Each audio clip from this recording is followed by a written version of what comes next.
guys, today we're going to talk about materials. So there are a lot of different materials for graphic recording, and what I'll do today is just share the ones that I like the best, but there are others, you know, even if I don't like them, they're probably fine, and you can decide for yourself. If you're lucky, you might have a job where there's a bit of material budget, and then what you can do then is try a couple different ones out before you commit to one. So that's what I would advise.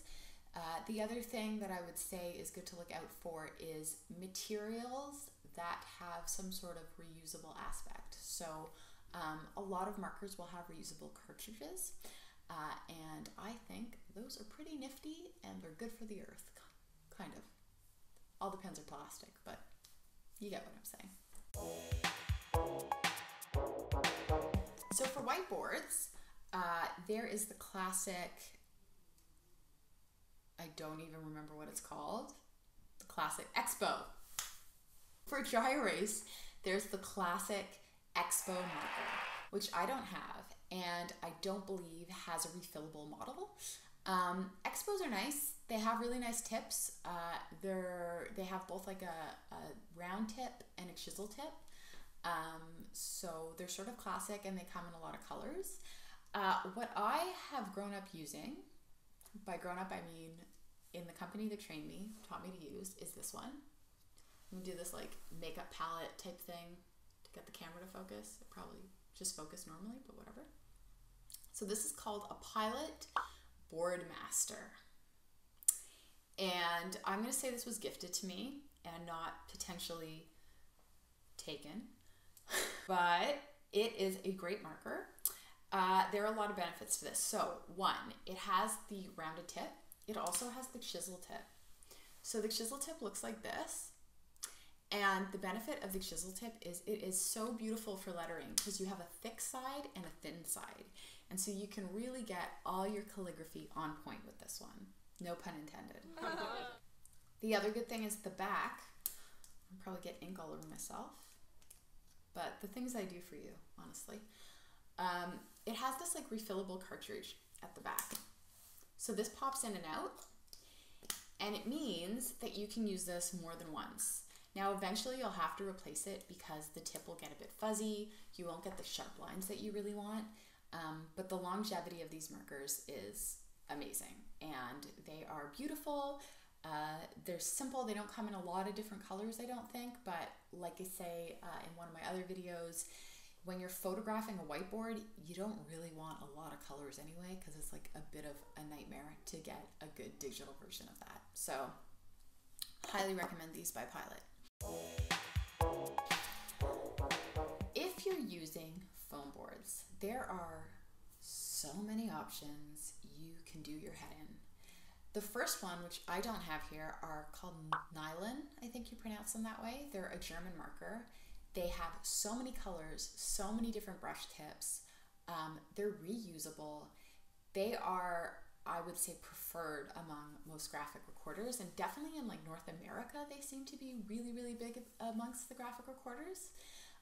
The only thing about Neulands is they're like extremely pricey and you have to get them often shipped from Germany, so then the shipping's really expensive too if you're in North America. But they're an investment, and my understanding is that you have them forever once you buy them. So I think they're supposed to be pretty awesome. I also have a graphic recorder pal who makes like a sweet, they're almost like brass knuckles of them, and they're all taped together so she can hold them up and like quickly take off the caps and switch to the one she's using really fast. So it's pretty cool, and if I ever get a picture of it, I'll show you it with her permission, of course, because it's super cool. The ones I use are like Color or Prismacolor. They're just the normal double-tipped chisel on one side, thin on the other. I never use the thin side because it's very hard to see from far away, but the chisel tip is really beautiful for lettering. And the color's really even, and there's lots of different colors. So if you're using a foam board and you want to do some really nice layered coloring or big chunks of color, this brand's great. Prismacolor's great. Like a no-name brand from the craft store near you. There's often one of those, and those can be really great too. Then in terms of my like standard drawing and lettering brush, I love a good Tombow. I really feel like a makeup guru right now. But it's got the double edge thing going on here too. Everyone loves a good double edge. You've got the brush on one side, you've got the point on the other. Again, point kind of useless. Brush, so nice for lettering, amazing for lettering. And you can get some beautiful details for illustrating as well. And again, this one has a million colors. It's not the cheapest. I think it's like $3 or $4 for a marker, but it's super nice. The edge gets a bit fuzzy quick. For like a client piece, I probably wouldn't use these more than like one full day. Another option, which is not great for foam boards because it doesn't like dry fast enough. It's a bit too runny. But if you're doing sketchbook work or like I said, something on a document reader, I think I talk about that in another one of my videos. This can be really good for it. So it is the Pentel refillable cartridge brush pen.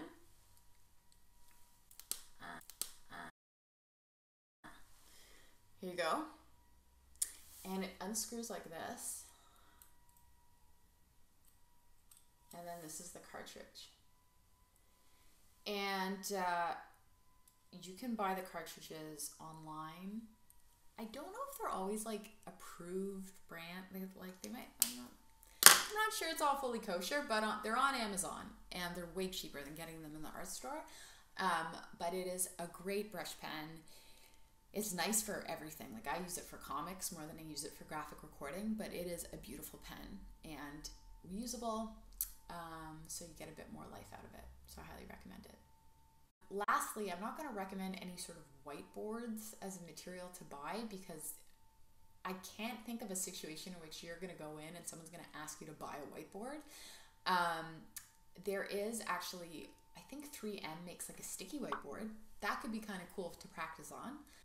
For foam boards, they have a lot of different dimensions, but you can get them normally at your local craft store and have them delivered on site. It's nice to make sure to get the coated foam board. The ones that aren't coated, the marker will bleed a bit, and that doesn't look profesh, guys, and you want it to look really nice. So a coated white cream foam board is best. I have seen actually people use the black ones and then use chalk markers, which is extremely pretty and a bit too innovative for me because I don't have all them chalk markers. But if you want to go that route, I think it looks super, super nice. The other thing would be to get an easel. But again, easels should be able to get those at your local craft store. So those are my guide to materials. Again, I'd say my favorite would be the Tombow.